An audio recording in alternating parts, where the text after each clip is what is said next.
You're going to need a wooden dowel and a spade bit that are the same diameter. Mine were 1 3/8 inches. 2 1/2-inch thick wooden discs. Your wooden pole should be at least 6 feet long. Liquid nails and a caulk gun. Here's a life hack.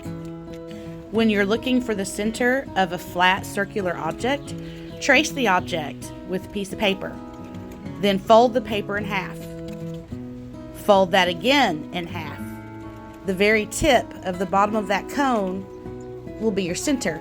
Just cut with a pair of scissors. Place the paper back over your disc, and that small hole you cut is the center. Just mark it with a pencil. Now that you have the center of your discs marked, using your spade bit, drill a hole all the way through your 15-inch disc. That's the smallest disc. Once you've drilled your hole, you're going to want to clean that out. I used an X-Acto knife.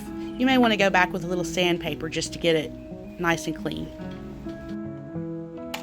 Now for the 18-inch disc, you're not going to want to drill all the way through, just about halfway through.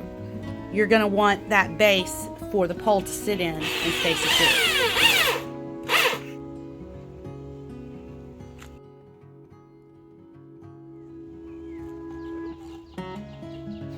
Now clean that area up, removing all the sawdust. On that same 18-inch disc, drill 4 screw holes inside the indentation. Make sure that the diameter of your drill bit is slightly smaller than your screw. Using a caulk gun, apply the liquid nails on the 18-inch disc on the same side as your indentation.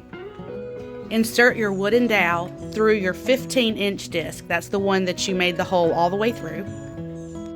Tap the pole on the top with a hammer to make sure it goes all the way down into that divot on the 18-inch disc. Add a little pressure to make sure there's no space between those discs. Now turn the whole thing over and insert screws into your pre-drilled holes on the bottom. It will look something like this. Now to wait for the glue to dry for the next step. Thanks for watching.